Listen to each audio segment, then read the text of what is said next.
All right, we are live. Hello, hello, everybody. And of course, let me do that. Okay, and if you were joining me live, go ahead and do a hashtag live. If you're joining me replay, hashtag replay. Just wanted to say hello to everybody. And today we are going to have a Geek Camp. Today's Geek Camp is going to focus on the customer journey. We did a poll in our Geekout community, and I was actually pleasantly surprised, that more and more people wanted to know about the customer journey aspect of it. So, and how to do customer journey. So, we know that in our Geek formula, the customer journey is the first part of the formula, and we all love doing it inside the Geek agency, and we know that it's a critical first step even before you start designing and building the technology. And so we were, of course, so happy to hear that more people wanted to understand about the customer journey mapping. So today is going to be true to form with Geek Camp. Geek Camps are the time that we get to tell you a lot about try to give as much value as possible. But if you're wanting to dive super deep, then that's in the workshops on Friday and inside of the Geekout Academy, which is where we are diving really deep into a very specific type of customer journey mapping, which is called a learning journey.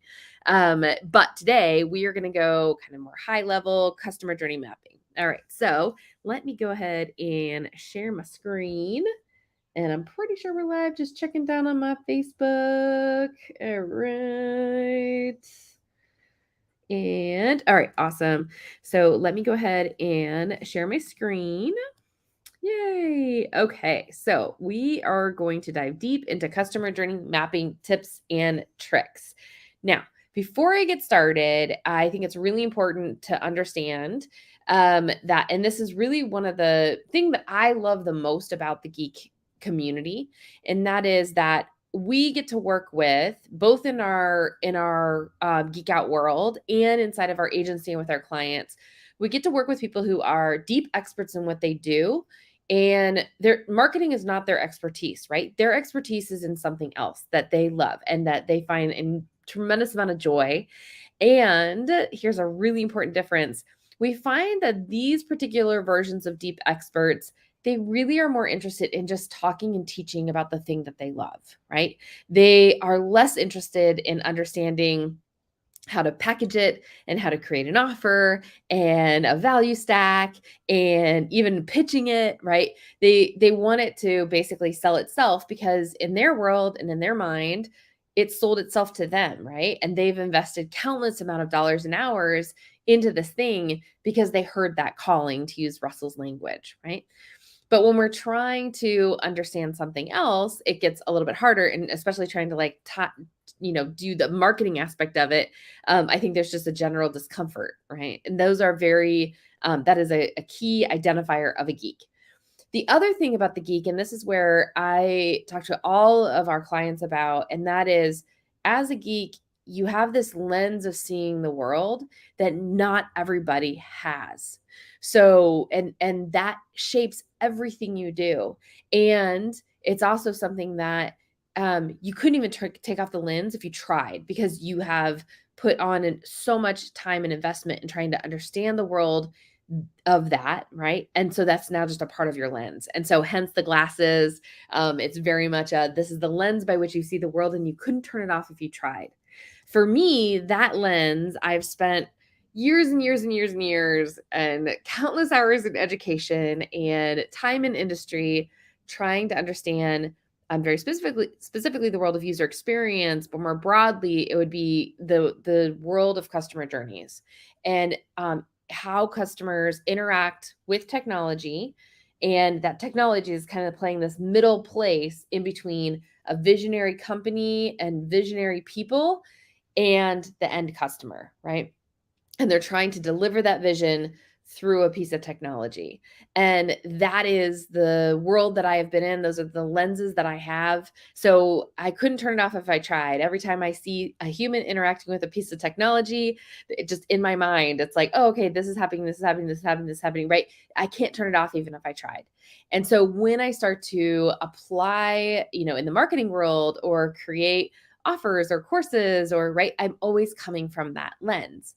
And so today I am going to talk a little bit about the customer journey mapping lens. And if you are watching, we use this, if you're an agency and you're watching, or even if you wouldn't call yourself an agency, but you serve customers, this is by far one of the best value adds that you can give to any conversation with the client, is to start to map the customer journey. There are 7 key things that are a part of the customer journey. And when you start to go through those key things, it starts to bring immense clarity in terms of what funnel is needed, what strategy is needed, how do you offer, how do you package, how do we evaluate, how do we test, how do we measure, how do we know we're successful, right? And so we're going to talk about that today. And then I'm also going to show you exactly what we do in terms of mapping this and what that looks like. So super excited. I'm going to go ahead and dive in, and let me just check out the comments. Again, I would also love to learn too, just as a total side note, is what is your lens? What is your geek lens, just to understand and learn a little bit more about the community? Because I think there is just, there's so much richness in these lenses that we all put on. So, all right. The idea for how I'm presenting this, actually, I can't take credit for. So there's a guy named Edward de Bono, and he is a master at problem solving. And he comes into companies and he helps people solve complex problems. That's his area of expertise. And he created a book called The Six Thinking Hats.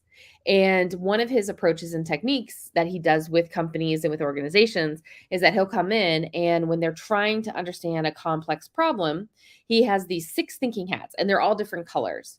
And each color represents the lens through which you look at the problem.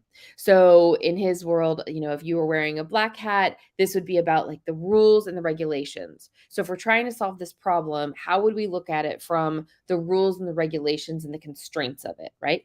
Then you might put on the yellow hat, and the yellow hat is about creativity. And so this hat is where doesn't matter constraints, doesn't matter what the rules are, doesn't matter the laws of nature and physics, right? What is possible? Get super creative. And so then again, you can see there's 6 different hats for 6 different ways that you can approach a problem. And what he found is that if at least one member in the group can represent at least one of those hats during the conversation, then what comes forth is the best possible solution to these complex problems.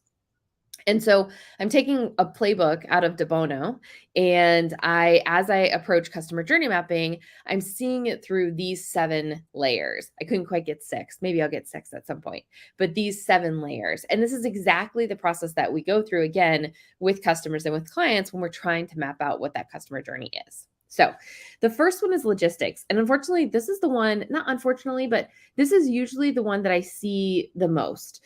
So when you are working with things like Jira, for instance, right? This is the logistics of the customer journey. Now, the logistics are hugely important. And a lot of times it is the place that I start. And the reason I start there is because that's usually where all of our brains go, right? We're all familiar with the concept of planning and trying to break things down into steps, right? And so the logistics is usually that first step. So what we do, and I would encourage anybody to do this, you don't necessarily have to use this tool. I just find that this tool is the one that allows me to have the best conversations, collaborative conversations with people. So let me show you. I use a tool called Miro. There are other things like Lucid Charts and Visio and things like that. I just find that Miro is the best place that it just gives me a white blank space for me to start to create. So whenever I am starting to build a customer journey map with anybody, and usually the very first meeting with any client, the first thing that we'll do is we'll come in here and we will create a new board. And I always just start from scratch. So when you start from scratch, you just have this blank canvas, right? And this is the board that we're going to create. Now, interestingly, Miro actually suggests customer journey mapping. And once you understand the principles of it, you can use the framework. But for now, we're going to start with a blank space, because that is the best possible way whenever you're first starting. So this is a customer journey map. Okay. So for the purpose of today, and we're going to start talking about the logistics, let's just think of a generic masterclass funnel. Okay. Because masterclass funnel has enough of the moving parts and enough of the dynamics that we want to create an amazing experience for our customers with our masterclass. And so we want to understand the customer journey of that masterclass that eventually will lead into a continuity. Okay. Now the logistic level would be just the steps. So I simply come in here, and again, you can do it super crude, and it's just basically, it's like ClickFunnels step 1. And so what that normally is registration.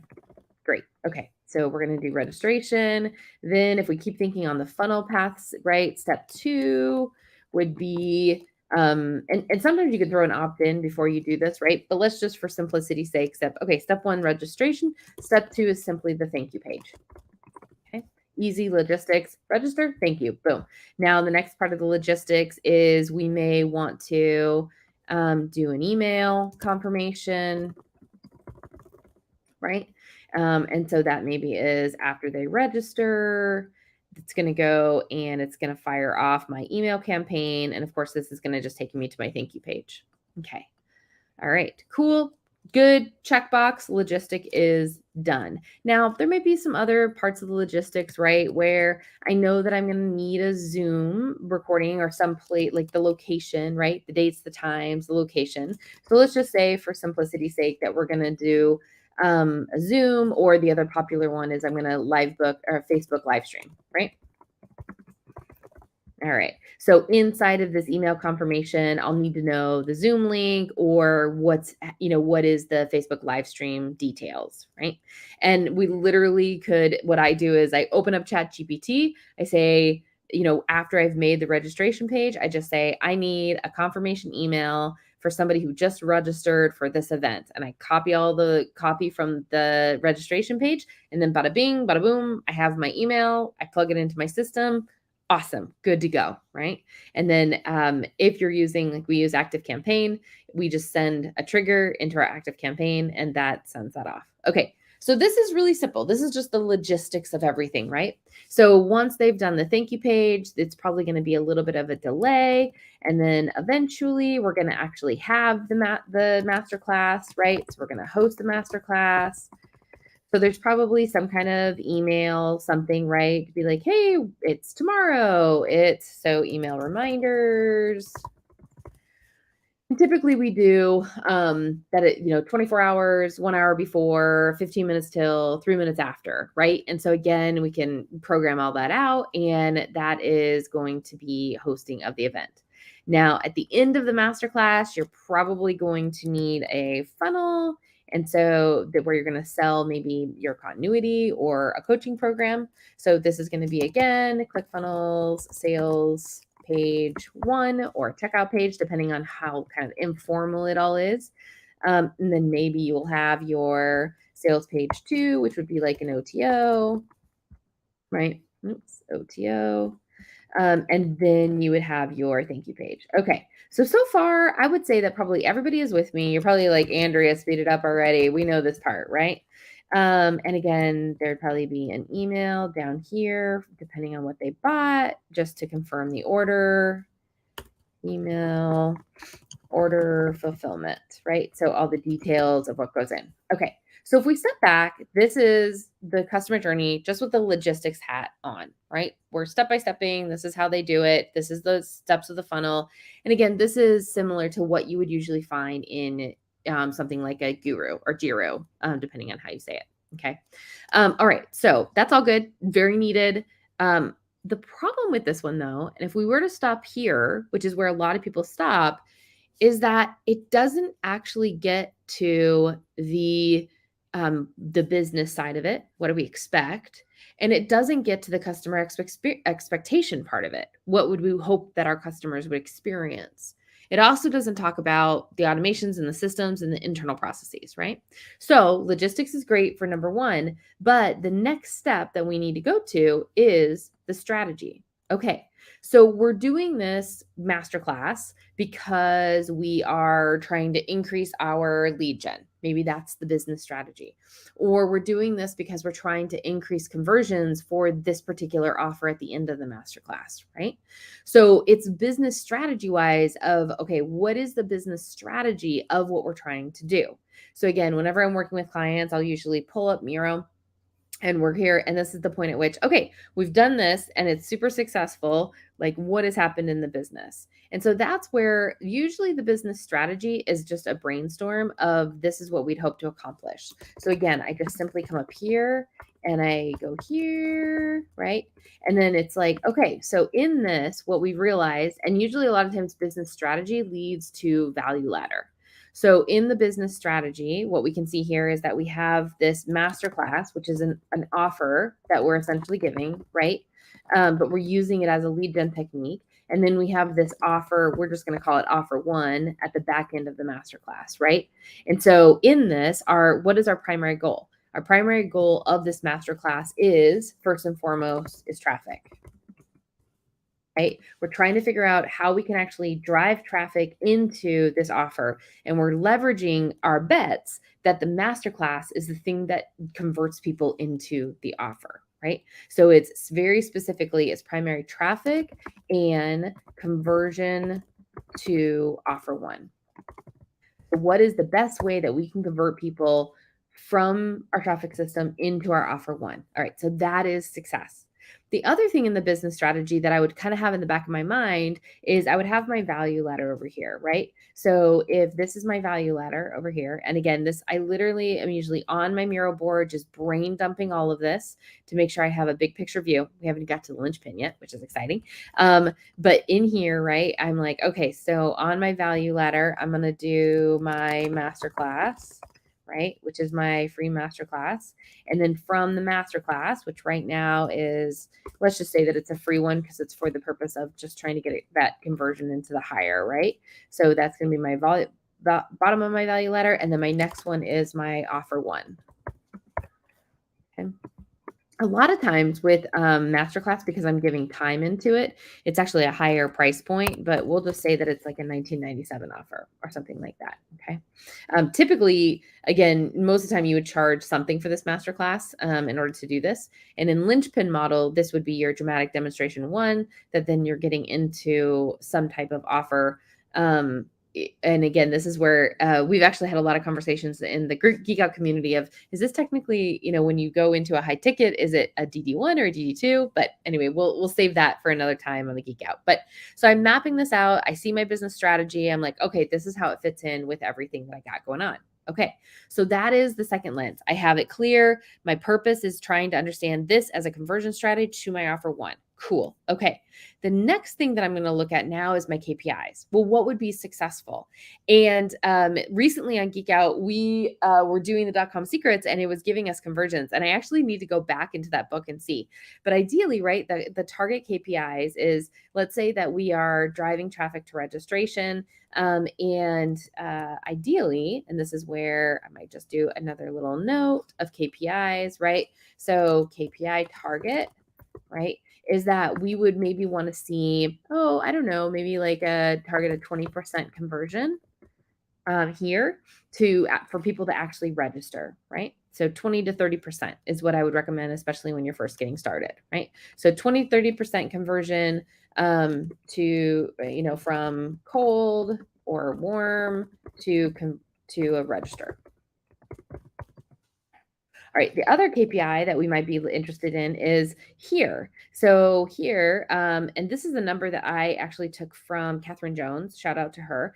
She gave me a really good target here, and that is when I do a live event like this, like a masterclass, I want to try to target a 30% conversion from masterclass to buyer. Okay.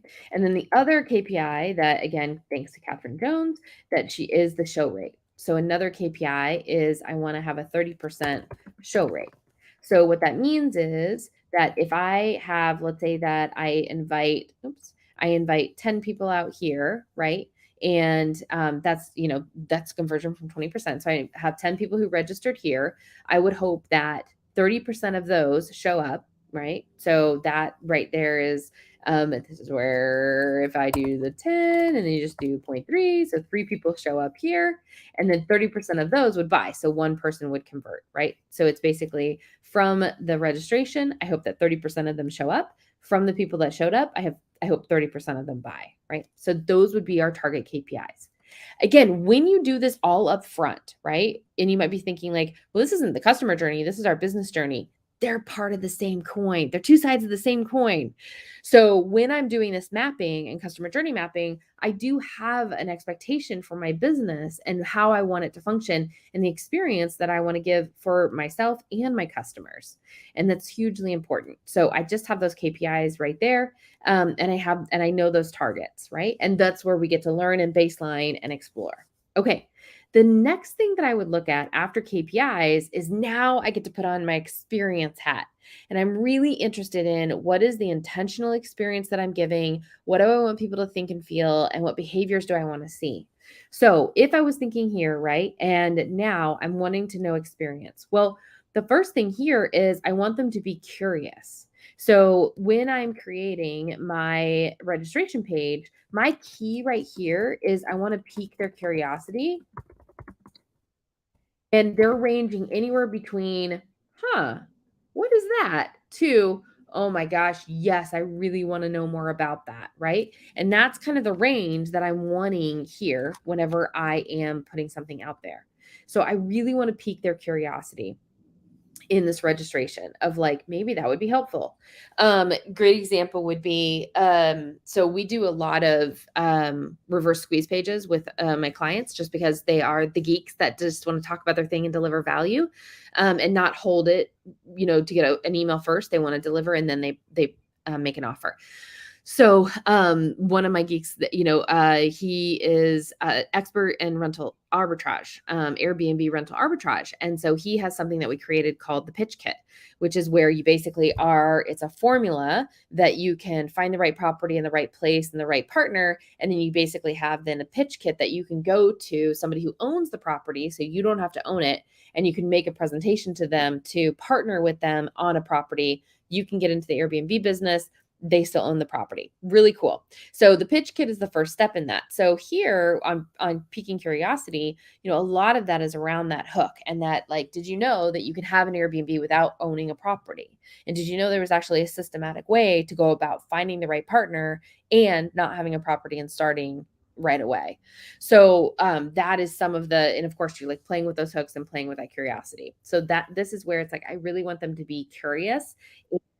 I want to be able to speak to their pain point here, right? So here, if you really know what you're talking about, you're not early on in your journey, I want my customer to feel like I have spoken their pain.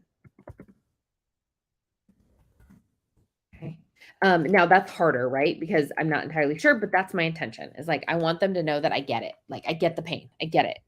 All right. So that is the kind of know, think, feel, and my intention as a company. Okay. Next, then is now let's go into the masterclass.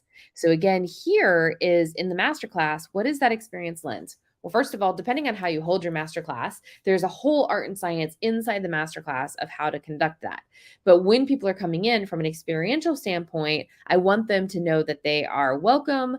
I want them to know that, like, a little bit about me and who am I. I'm starting to build trust. I'm trying to create that experience inside of the masterclass where, yes, I am teaching, but I don't just want it to be about information vomit. I want it to be about understanding them too. So I'm soliciting ideas and feedback and asking questions, right? So this is I want it to be interactive because, yes, I am trying to teach something, but I'm also, first and foremost, I'm trying to form some kind of connection with them during that masterclass. Right? And the way that I form connection is by engaging and asking questions and seeing their comment and trying to understand them a little bit better, but then also delivering that value, right? So I want them to feel like they've got value, right? Okay. So this is that experience and that intention right there. The thing here that would be like, oh man, if I saw this or if this was recognized, right, is I would love for them to comment. I would love for them to share. So ideally, from a behavioral standpoint, comment, share, hand raise, right, with whatever emoji you have. That's the goal inside of that masterclass, right? Okay. At the end of that masterclass, then I also would like them to say, like, oh my gosh, I want them to want more, right? Now, some of this you may be like, this is like marketing 101, right? But what this does is it allows us to be able to keep circling back to be like, okay, what was our intention? How do we know it? How can we see it? What does that look like? So in here, if I go to now say, okay, I want them, now I'm going to go into the sales page. this is where I have a lot of conversations with clients because, again, geeks are usually generally uncomfortable with marketing speak. And a lot of times I'm working with, this takes, hello. A lot of times I'm working with people who they're really uncomfortable with the pitch still, right? And making an offer. And so we do a lot of things where it's like they use transparency techniques. So things like, all right, I hope you enjoyed this masterclass. At this point, I'm turning my attention to making an invitation to you. If at this point you could completely, leave if you got what you came for and you don't need anything else. But if you are interested in working more with me and actually getting the pitch kit into your reality, then stick around and let me share with you what I have. Right. So like it's a transparent thing that they're trying to approach, and that's what feels best for them. But this is where, again, before we even go into that, we're mapping out this intention and we're trying to understand, okay, how are we going to go about doing that thing? Okay, so after then you do the sales page, then you also have things like, and actually we didn't say it down here, there's things here where it's like, okay, they've registered, but now there's this time between the masterclass. So here I want to obviously engage with an email campaign that keeps them curious, because I piqued their curiosity, but that's going to be fleeting. So now I want to do something that keeps them curious, right? And so I talk about that. So this is, again, now also where we could have some KPIs around, like, I'd love to see a 20% open rate. I'd love to see, them engaging with other things in my world during that time period. Like if I have a YouTube channel or a Facebook nurture group, right? So there's other KPIs that could come during this time. Let me go here around the email campaign. So it's like 20%.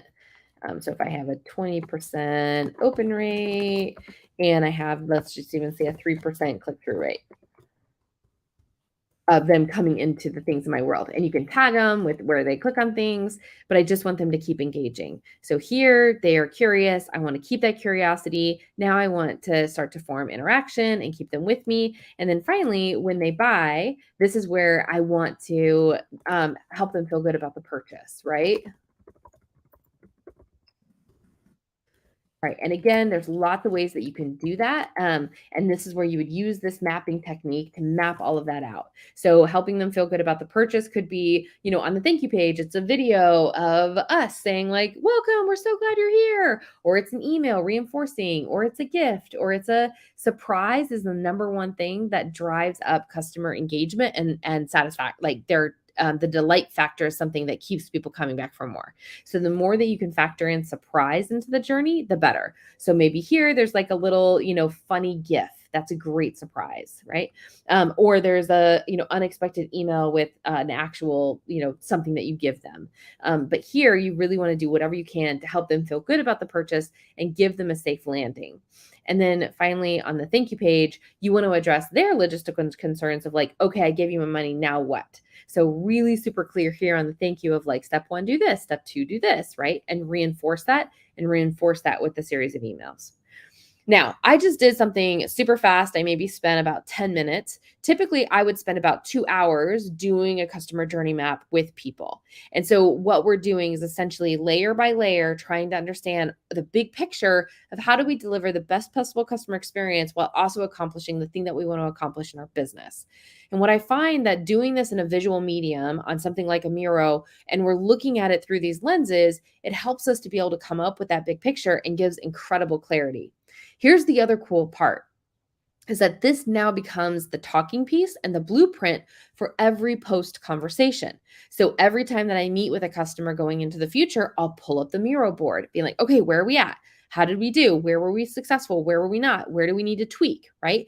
And the Miro board is this living document that helps us to continue to come back to where are we at? What are we doing? What do we need to do? And we'll come back to it again and again and again.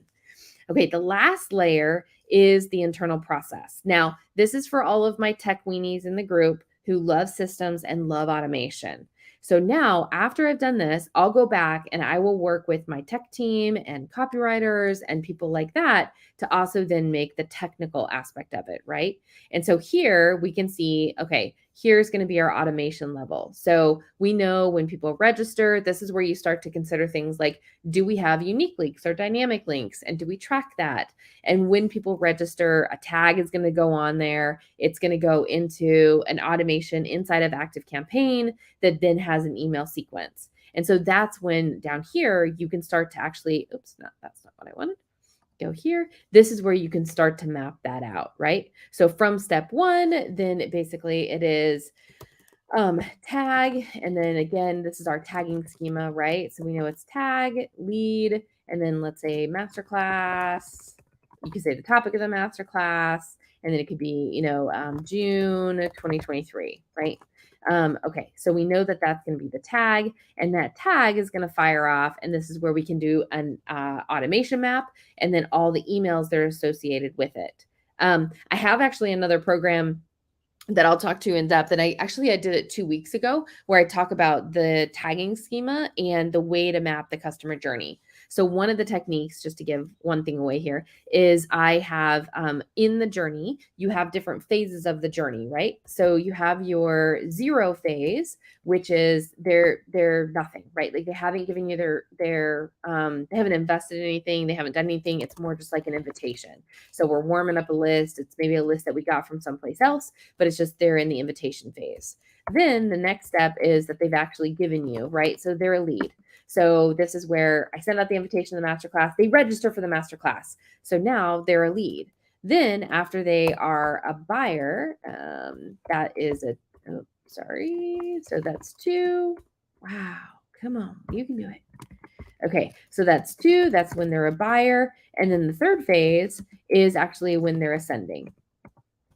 Right? And for each product, it's going to be different. So in this case, we would have maybe a series of emails that are 0 emails for invitation. Then we would have an automation that is for the people who actually registered beyond just the confirmation, but also like the lead up, right? The email sequence leading up. And that would be all of my one automations. Then after they buy over here, that's then when I would go into my 2 automations. Or what we talked about the last Geek Camp or 2 Geek Camps ago is that I'm going to have these scenarios where now it's going to be they registered and they didn't show, or they registered and they didn't buy, or they registered and they're an abandoned cart. And so I might have a series of other emails here that's going to handle all those scenarios. And so on this level is where I really get to start to dive deep in terms of architecting that out. Now, typically what I would do is I would create a Google sheet and we would, map each one of those steps with links out to the funnel hub and to the automation. That helps keep everybody organized. But this Miro board at least gives us a big picture of all of the things that it's needed. So here you would need an automation to handle the registration. Here you would need an automation to handle the buyer, non-buyer, right? Here I'll just say buyer and non-buyer automations are needed down here. And so that's then when you would dive into those deeper. And then of course, the non-buyer is the, long-term sequence. So this is now I have this Miro board where I have a big picture plan. I can see my customer journey. I know the logistics level. So let me come back to here. I've talked through the logistics level. I understand my business strategy around it. I understand my target KPIs. I also understand the intention for my customers and what I want them to think and feel and some behaviors that I'd love to see in order to know that those are important signals back to me. And then I also know my systems level and my automations and my internal process. And all of these things working in concert is what actually gives us great customer experiences. And it's a lot to pull off. That's why a lot of times why we need support tickets and understanding of all of those things in order to best support. But this is just a little bit of a taste. And we're going to continue to dive deeper. We'll have more workshops on customer journey mapping. But this is just a little bit of a taste of how do I actually create these great customer journeys where I can see things as they go. Okay, so I'm going to go ahead and stop sharing my screen. And I was just checking on my Facebook and I didn't see it went live. So I'm going to go ahead and stop sharing my screen. And okay. And of course, this is the fun part of, there we go. Okay. So I am going to stop sharing my screen. And yeah, absolutely. And if you guys have any questions, go ahead and drop them in the comments. If you guys are currently using any other practice, I always love geeking out about customer journeys. I think they're hugely powerful. I think a lot of times where we get overwhelmed, especially in the funnel building world, is it's a lot, right? But if you just say, okay, I don't have to tackle all the hats at once, I just have to tackle one at a time.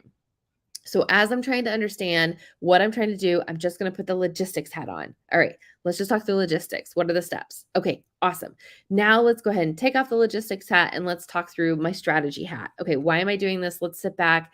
Is this the strategy? What should I be focused on? There might be some secondary stuff, but what's my primary purpose of why I'm doing this for my business? Awesome, cool. Okay, I'm going to take that hat off and now I'm going to put my KPI hat on. Be like, okay, what do we want to see in terms of KPIs? Cool. Okay, awesome. Take that hat off. Now put on my customer experience hat. What do I want them to see and feel and do? And what do I want to be able to know? Like, what am I seeing them do and how they're behaving to know that what I'm doing is successful? And that feedback loop to me says, hey, okay, they're getting it. This is good, right? All right. So once I have that and I have that intention, then I'm going to take that hat off and I'm going to put my internal processing hat on and dive deep into the systems and the automation and the tech and how does it all work. All right. Here's the last piece that I'll leave you with. And DeBono in his Six Thinking Hats talks a lot about this. There are going to be some hats that fit you better than others. There are going to be some hats that you just downright are like, I despise that hat. It sucks my soul the second I put it on and it's not good. And that's when, to use Russell's language, we find our who, not our how, and somebody who really loves that hat and can wear it really well. The other thing is that if you are in a team, find out of your team who's really good at which hat, right? Who's really good at which customer journey layer, and just allow them to carry that stick in the meeting where you guys are planning it out, right? So you might have a round where you're talking about what the funnel is. You say, okay, Joe, put on your KPI hat. Like, what should we be looking at, right? And just encourage the people who are around you, who you know are good, better at each one of those things, so that you can get a big picture. And again, that Miro board now becomes your living, breathing thing as you launch and you learn, which is a key fundamental learning in the Geek Out formula, is that you launch and you learn. And coming back to say, were we successful? Were we not successful? It gives you a cornerstone to come back to say, okay, well, this was what we set out to do. This was our goal. These were our target KPIs. This is what we wanted to see. Where were we off? What did we not see? What did we see too much of? Right. And then iterate from there. And sometimes we'll throw out the entire map. I've done that. But most of the time, it's more of a tweak to be like, well, we weren't expecting this, but we saw this. Or this is what we were trying to do, but we were way off here. What do we need to do different? And as a team, or even if you are individual, you have this thing that you can actually, you have a foundation that you can actually build on and launch and learn and launch and learn and launch and learn. Okay. Okay. So we have about 15 minutes left. I'll just go ahead and hang out for just a second. If you guys do have any questions, I'd love to answer them. Again, I'd love to learn more. If you guys are doing any kind of journey mapping, in the Geek Out Academy, we will continue to dive deep, and tomorrow's workshop will continue to dive deep in very specific types of customer journey called a learning journey, which has some nuances that are really fun. And yes, this process happens each digital product. Yes, exactly. Now, I love this question. It is possible for you to map out your entire kind of schema, right? So this morning we were on with a client and they just gave us a brain dump of all of the things that they offered, right? And so the very first thing I did is like, let's pull up Miro.